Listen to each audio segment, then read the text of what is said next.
Hey, good afternoon, Cooper Baptist Church teens and the parents that love them. I'm Rob Fleshman, the Associate Youth Pastor at Cooper, on a Wednesday afternoon. Obviously, we can't be together tonight in our normal sense at youth group. I always look forward to that with the good food that the ladies prepare and some good fellowship and some basketball or some other games, and then just some time in the Word, and then time singing some songs together. So can't have quite all of that tonight with our present circumstances. I hope you all are staying safe and getting lots of schoolwork done and being a help to mom and dad around the homes there, and look forward to getting back together with you all soon.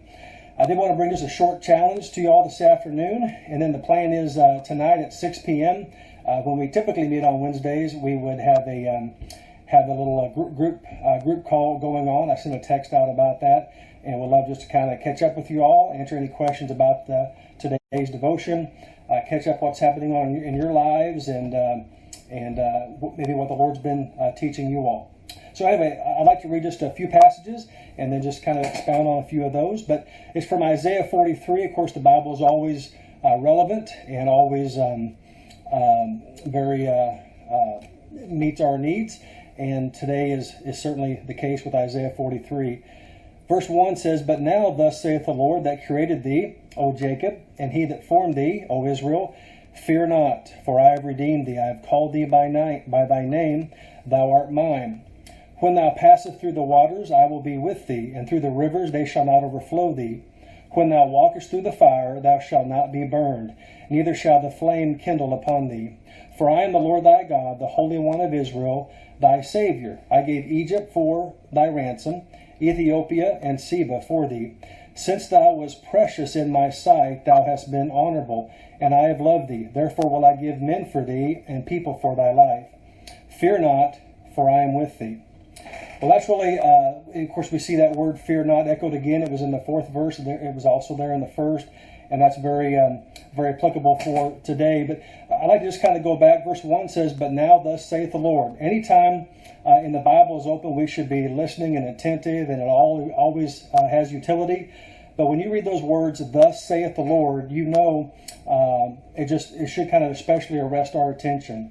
And so it's "Thus saith the Lord that created thee." You're not a product by chance. You're not here by some happenstance. You're not the product of hundreds of thousands or millions of years of evolutionary chance. You were created by God. And then he says, "Fear not." What a word. There's sometimes, I know it's easy to be fearful in these days of coronavirus in 2020. Very easy to be fearful, but we're called not to be fearful. We're told to fear not. And so there are those times in your life, young people, where really the Bible you've studied, many of you since you were very, very young, it has to become real to you. It has to be, you're either going to believe God and take Him at His word or not. And so this is one of those times as we're faced with this pandemic across our country and across the globe. So fear not is the word that I think God has for us. Now, I don't know who to give credit to, but someone has once said, "Fear not, faith answered, and no one was there." And so I encourage you to be people of faith and not people of fear. And of course, not just me that encourages you that. It's the Lord. He goes on to say, "When thou passest through the waters, I will be with thee."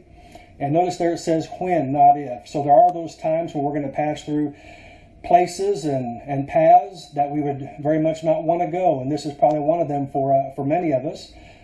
So it's not a matter of if, but when. He says, "When thou passest through the waters, I will be with thee."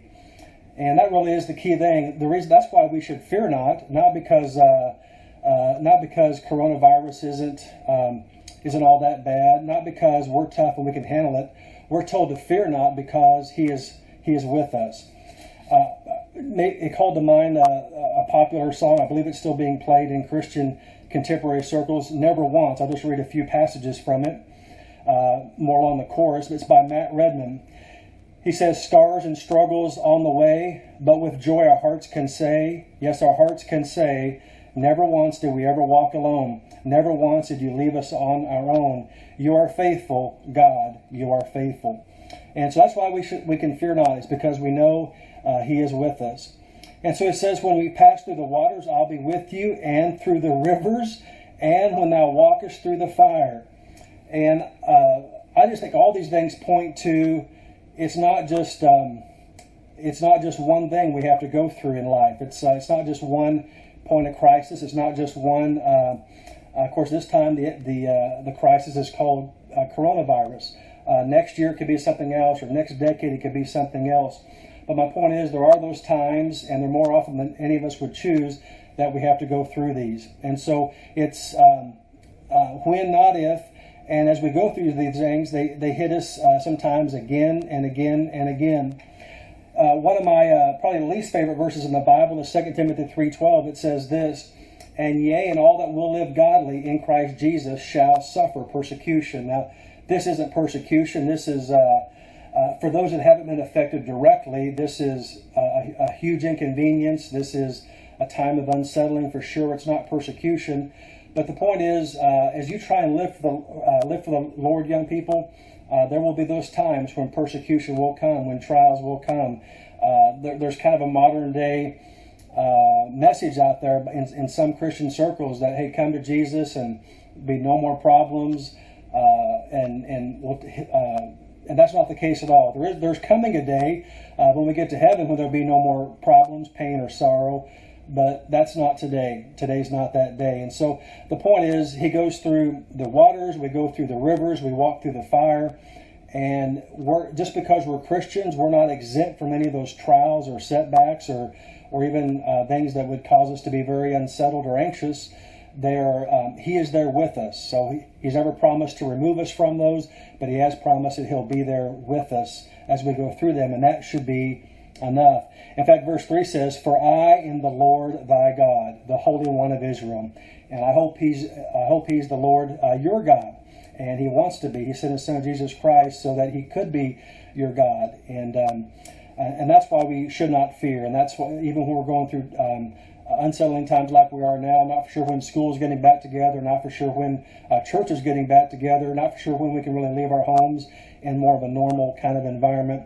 But we should fear not as we go through these fires, these waters, these rivers, because we know he is the Holy One of Israel, and he is our God, and he is with us. Verse 4 says, "Since thou wast precious in my sight." I just want to remind you, this world has a way of just saying that you're meaningless, you don't value, you don't matter. But you need to know, teen, that you are precious in God's sight. So precious that he sent his son Jesus Christ to die on the cross. He sent Jesus to die to earth to die on the cross for your sins some 2,000 years ago. And you are precious in his sight. And you need to know that. This world has a way of just kind of beating us down and making us think that we're just never going to get it right and don't amount to anything. And that's just the way we can feel sometimes, and maybe even especially times like now. But that's not the case with the Lord, because you're precious in his sight. Let me ask you, though, for those on Wednesday nights, we've been studying through 1 Peter, and 1 Peter 2:7 says this, "Unto you, therefore, which believe, he is precious." And we've already talked about God thinks you are precious, and he demonstrated how precious you are to him when he died on the cross. But let me ask you this, is he precious to you? Again, "Unto you, therefore, which believe, he, Christ, is precious." And so we talked a couple Wednesdays ago that when you believe something or someone is precious, you act different, and you handle things with care, and your words are measured, and you value that. And so I trust you, especially in times like this when we're home, kind of alone, or home out of our normal routines. Trust that Christ is indeed precious to you. Almost done here. Just a couple more thoughts I want to share with you. Verse 4 again, "Since thou wast precious in my sight, thou hast been honorable." Boy, if there's ever a time to be honorable, it's now. There's so much anxiety out there, and edginess, and people grabbing for that last roll of toilet paper or that last bottle of Germex. Actually, I haven't seen any Germex. I don't think there's a Germex to be found anywhere in Beauregard or Vernon Parish. But there's just an edginess to people. And if there's ever a time to be honorable, well, I would say it's now, for sure. To be kind. Some have accused on both sides of the party for politicizing this epidemic or this pandemic. But can I take the politicized, when you spell that out, it's spelled the same way, but we know it comes from politics, but I don't think this is a real word, but I like to make it a real word. Instead of politicize this event, can we politicize? Spelled the same way, but just the emphasis is on the long I versus the short I. Instead of politicizing this event, let's politicize this event. Let's be polite and kind and honorable.